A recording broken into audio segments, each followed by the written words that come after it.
Hello everyone, I'm Professor Telsida Marte, the host of your most popular TV program, The Free Thinkers. Welcome back again to another session. Today, our free thinkers are going to give their free opinion on a trendy topic which is being discussed this week for many different professors at West University, Campus Santiago de los Caballeros, Dominican Republic. The trendy topic is myths about early childhood bilingualism. Our professors will illustrate some misconceptions about learning languages as a child. Referring to bilingualism, the ability to use two languages in everyday life, questions such as the following can come to your mind.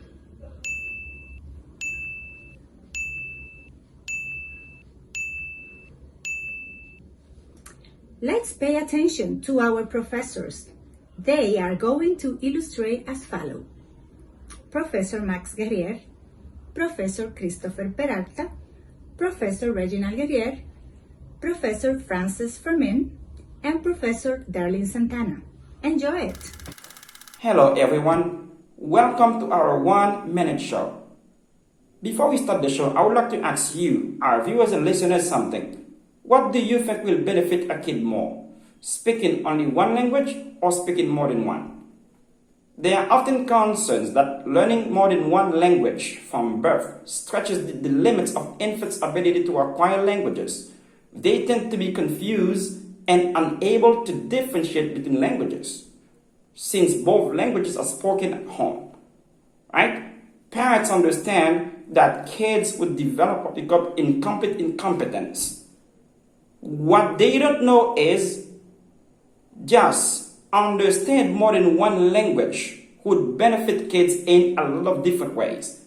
It makes it easier for them to navigate the world and interact with other people. Learning how to think and to communicate in another language gives our brain a powerful cognitive workout. Research, they even show that bilingual kids, they demonstrate what we call a long-term memory to find it easier and to apply logic. By doing so, they are more likely to embrace diversity. So things can become easier for them in a lot of different ways, right? So parents, what are you waiting for? So give your kids the opportunity to become truly bilingual.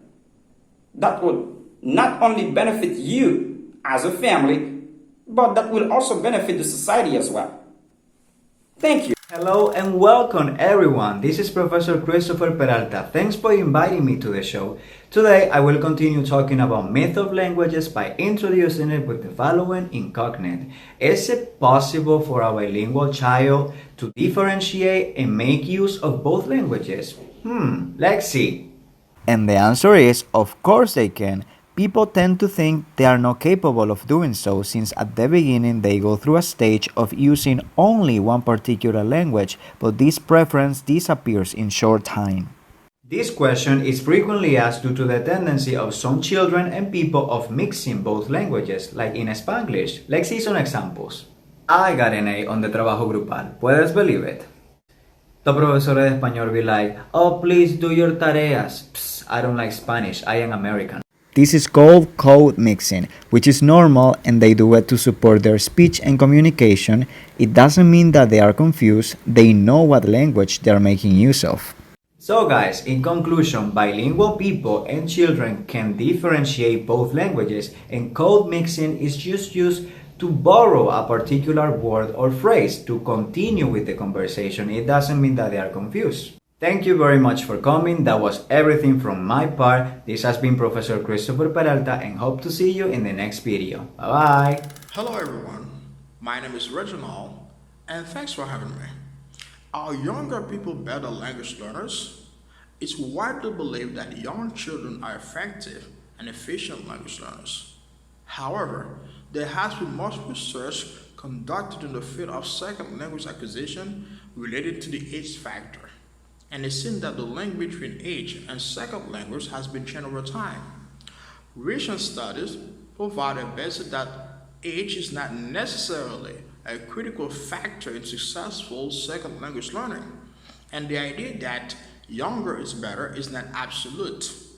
There are a number of possible explanations, but I'm just going to mention two. First, all the students have the benefit of well-developed first language skills, and literacy skill acquired in one language can facilitate literacy development in the second language. Second, older students may also be faster second language learners than younger students because language teaching and learning in the higher grades is generally more abstract and context-reduced than in the earlier grades. So contrary to the myth that younger is better, this finding indicates delayed instruction in English results in a better outcome than early instruction for these students. Thank you for listening. Professor Francis Fermin, and thanks for inviting me to another myth of time on task as well as bilingualism. When it comes to language learning, it is believed that the more time you spend learning the language, the more confidence you get. Learning a second language reveals that there is no simple correlation and the exposure kids have to a second language. There is some evidence related to this also in the monolingual brain section. Children who are raised where two languages are spoken seldom have the exposure to speak both of them. However, bilingual kids don't need as much exposure in each language as monolinguals in order to achieve levels of competence. Hello people, my name is Derlin Santana and I'm here to tell you about another myth related with bilingualism. Have you ever thought of how kids with developmental disorders will manage bilingualism? Let's see how can I explain you. Dual language learning during the preschool years or in school is thought to be unsuitable for children with a variety of learning challenges. I'm talking about disorders that implicate language learning difficulties, such as specific language impairment, Down syndrome, or autism spectrum disorder. As a result, education professionals and speech-language specialists often recommend parents of children with this kind of challenges to use only one language at home and to enroll them in a monolingual school program. The truth is that kids with these disorders show significant delays in language development, but many studies indicate that bilingual kids of this kind have shown no difference with monolingual kids with the same problems. In conclusion, many people avoid exposing these kids to bilingual situations, thinking that will aggravate their language limitations, but the only thing they're doing is aggravating their academic success. Hey, to sum up everything, we can finally conclude that, according to many evidences, even there are many different misconceptions about early childhood bilingualism, there are also lots of facts about them. Here are some of those. So, thanks for being here with us. See you next Sunday.